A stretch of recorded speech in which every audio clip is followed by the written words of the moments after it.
বিসমিল্লাহির রহমানির রহিম। আসসালামু আলাইকুম। সবাই কেমন আছেন? আমি আলহামদুলিল্লাহ ভালো আছি। আমার পরিবারের সবাই আপনারা কেমন আছেন? আপনারা আমার পরিবার, আপনারা আমার ঘরের লোক, আমার পাশে থাকার মানুষ। তো আপনারা সবাই কেমন আছেন? নিশ্চয়ই ভালো আছেন আল্লাহর রহমতে। তো আমি আর একটা রেসিপি নিয়ে আপনাদের সামনে উপস্থিত হয়ে গেলাম। যে যেখান থেকে আমার ভিডিওটা দেখছেন, কাছে বা দূরে, দেশে বা দেশের বাইরে, সবাইকে জানাচ্ছি আন্তরিকভাবে শুভেচ্ছা এবং অভিনন্দন। চলেন রেসিপিতে চলে যাই।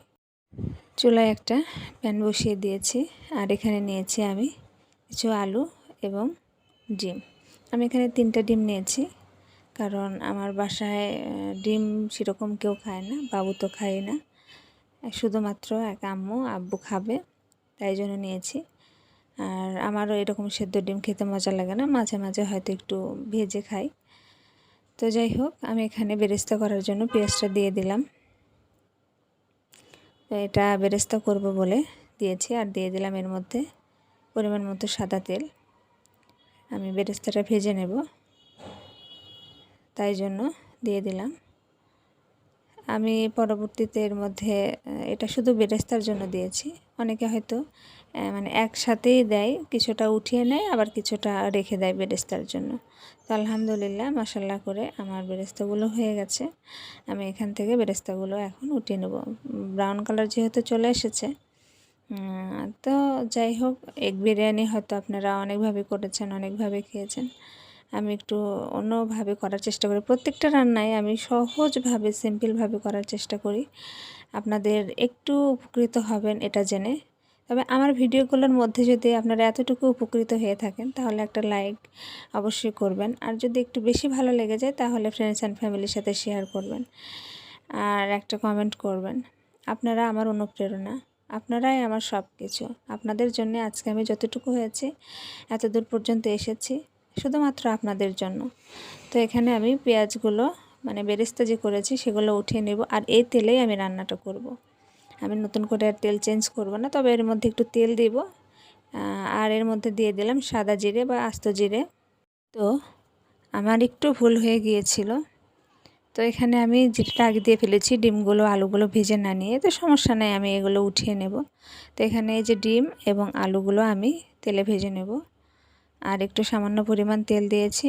এখানে তেমন কোনো মশলা অ্যাড করব না, সাদাভাবেই আমি ডিমগুলো আর আলুগুলো ভেজে নেব। তবে এই আলুগুলো কিন্তু এরকমভাবে ভাজা হবে না, এখানে সেদ্ধ করতে হবে। তো আমি প্রথম পর্যায়ে একটু ডিমের সাথে আলুগুলো ভেজে নিচ্ছি, পরবর্তীতে যখন কষাবো তখন আলুগুলো আরও ভালো করে হয়ে যায়। আলুগুলো সেদ্ধ হওয়ার জন্য এর মধ্যে 1 চিমটি পরিমাণ লবণ এবং 1 চিমটি পরিমাণ হলুদ গুঁড়ো দিয়েছি। 1 চিমটিরও একটু কম দিয়েছি, শুধু একটু কালারের জন্য। আপনারা চাইলে এটা স্কিপ করতে পারেন, তবে খুব বেশি দেই নেই। দেখেন ডিমটা একদম সাদা সাদাই রয়েছে।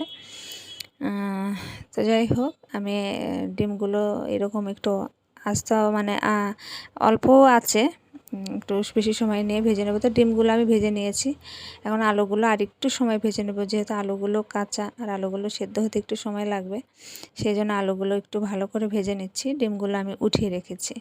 হ্যাঁ, তবে আপনারা চাইলে এই আলুগুলো একটু হালকা সেদ্ধ দিতে পারেন, আর না চাইলে এরকম করে হলেও মানে সুন্দরভাবে আলুগুলো স্মুথলি হয়ে যায়। আর এটা আমি যে বড় আলুগুলো হয়, হল্যান্ডের কাঠিলাল, সেগুলো দিয়েছি।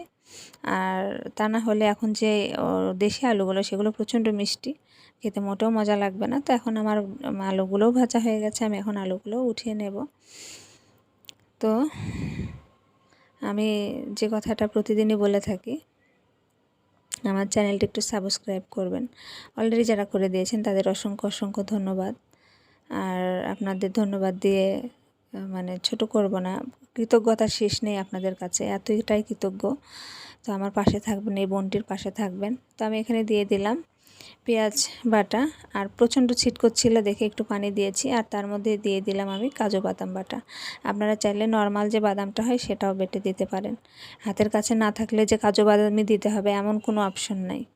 আমিও মাঝে মাঝে অনেক রান্নাই করি যেগুলো নর্মাল যে বাদামগুলো হয় সেগুলো বেটে।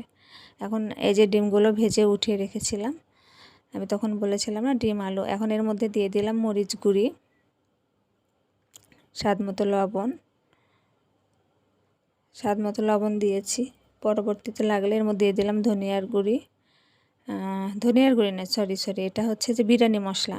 আর এর মধ্যে এখন দিয়ে দিলাম জিরার গুঁড়ি। আসলে এই মশলাগুলো, এটা হচ্ছে যে গরম মশলা দিলাম, তার সাথে ধনিয়ার গুঁড়ি মিক্স। এখন মশলাগুলো প্রায় কষানো শেষ। দেখেন আমি যে বলি আপনাদের যে আমি অফ ক্যামেরা অনেক কিছু করে ফেলি। দেখেন আমার আদা রসুনের যে পেস্টটা দেব সেটা দিতেই ভুলে গেছি, বেমালুম ভুলে গেছি। আর তখন বলেছিলাম যে বাদামটা দিয়েছি, আসলে তখন বাদামটা দিইনি, বাদামটা এখন দিয়ে দিলাম। তখন শুধু পেঁয়াজটা দিয়েছিলাম। হ্যাঁ, এখন বাদামটা দিয়ে দিলাম। আর তখনটা বাদামের পরিবর্তে দিয়েছিলাম টক দইটা, আমি মানে গুলিয়ে ফেলেছিলাম যে তখন দিয়েছিলাম টক দই, আর এখন দিয়েছি বাদামটা। দিয়ে এখন মশলা সহযোগে আমি এই মশলাটা ভালো করে কষিয়ে নেব। আর এই কষানো মশলার মধ্যে আবার কিন্তু ডিম এবং আলুগুলো দিয়ে দেব। তো তেল প্রায় উঠে এসেছে। আমি আর একটু মানে দুধ দিয়েছি, একটু পরিমাণ দুধ দিয়েছি যাতে মশলাগুলো পুড়ে না যায়। আমি চেষ্টা করতেছি রান্নাগুলো একটু মানে হওয়ার জন্য। এই যে বললাম যে মশলাগুলো কষানোর সাথে সাথে আমি ডিম এবং আলুটাও কষিয়ে নেব। তো যথারীতি আমি ডিম এবং আলুটা কষিয়ে নিচ্ছি। একদম সিম্পলভাবে ঘরোয়াভাবে রান্না করছি, এতটাই আমি জমজমাট করে রান্না করছি না। আমার মতো যারা সিম্পল মানুষ আছেন তারা হয়তো আমার মতো সিম্পল খাবার পছন্দ করেন, আমি ঠিক সেভাবে রান্নাটা করছি। অনেকে অনেকভাবে রান্না করে থাকে, আমি আমার মতো করার চেষ্টা করি ভাই। এখানে দোষে গুণে মানুষ, জানি না, যদি আমার কোনো ভুল ত্রুটি হয়ে থাকে তাহলে আমাকে মার্জনা করবেন বা কমেন্টে আমাকে জানাতে পারেন আমার ভুলগুলো। তো আমি এখন ডিমগুলো উঠিয়ে নেব। ডিমগুলো উঠিয়ে নিয়ে আলুটা আর বেশি কিছু সময় আমি আরেকটু রান্না করব, যেহেতু আলুটা যখন তেলে ভেজেছিলাম তখন সম্পূর্ণটা মানে সেদ্ধ হয় নাই, 20% মতো হয়েছিল। এখন আমি এখানে আরও দিয়ে 50% মতো কুক করে নেব। আর বাকি যে 30% থাকবে এটা যখন আমি পোলাওটার ভিতর দেবো তখন বাদ বাকিটা হয়ে যাবে আলহামদুলিল্লাহ।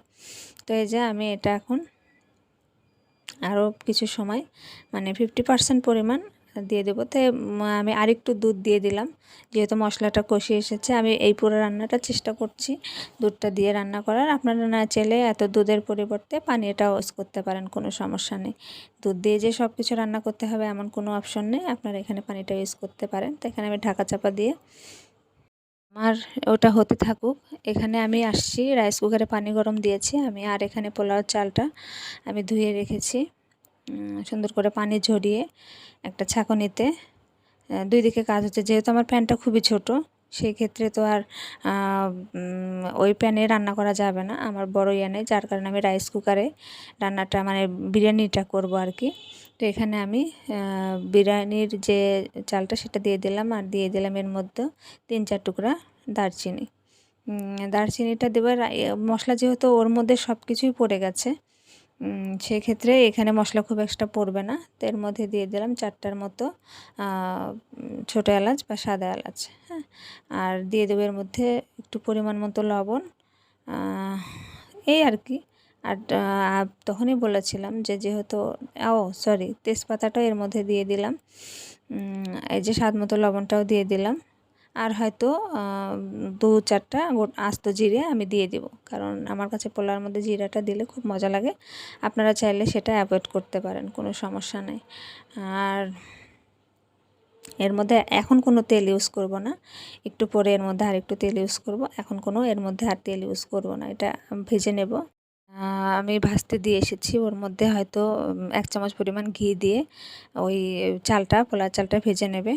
আর এখানে আমি আলুটা মাশাআল্লাহ আরও 50% সিদ্ধ হয়ে গেছে। ডিম, মশলা এবং আলুগুলো সব মানে নিয়েছি। এখন আমার এই যে চালটাও আলহামদুলিল্লাহ করে সুন্দর মতো ভাজা হয়ে গেছে, আমি এর মধ্যে ভেজে নিয়েছি। তো আমি এখন এই মশলা এবং ডিম আলু দিয়ে ভালো করে চালা দিয়ে একটু আরও 2-4 মিনিট ভেজে এর মধ্যে ওই যে গরম পানিটা করে রেখেছিলাম সেটা দিয়ে দিলাম।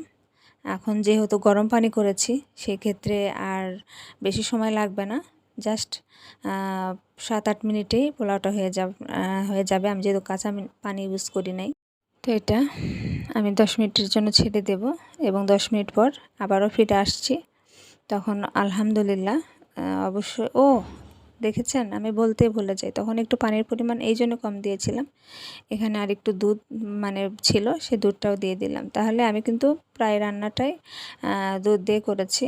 আর আপনারা চাইলে পানি দিয়েও করতে পারেন, কোনো সমস্যা নেই। আমার কাছে একটু মনে হয়েছিল করব, তাই করেছি। তো এই যে 10 মিনিট পর মশলা করে আমার বিরিয়ানিটা হয়ে গেছে। দেখেন কতটা ঝরঝরে হয়েছে, আর খেতেও অনেক মজা হয়েছিল। তো যাই হোক, ভিডিওটা আজকের মতো এখানেই শেষ করব। আবার দেখা হবে অন্য কোনো ভিডিওতে, অন্য কোনো রেসিপিতে, অন্য কোনো ব্লগে। সেই পর্যন্ত ভালো থাকবেন, সুস্থ থাকবেন। আল্লাহ আপনাদের হেফাজত করুক। আপনাদের জন্য সব সময়ের জন্য দোয়া করি। দোয়া ছাড়া কিছুই করতে পারবো না। আমার জন্য দোয়া করবেন, আমার সন্তানদের জন্য দোয়া করবেন, আমাদের পরিবারের জন্য দোয়া করবেন। আমিও প্রত্যেকের জন্য দোয়া করি। সবাই যেন ভালো থাকেন, সুস্থ থাকেন। আগামী ভিডিও পর্যন্ত আল্লাহ হাফেজ। আসসালামু আলাইকুম।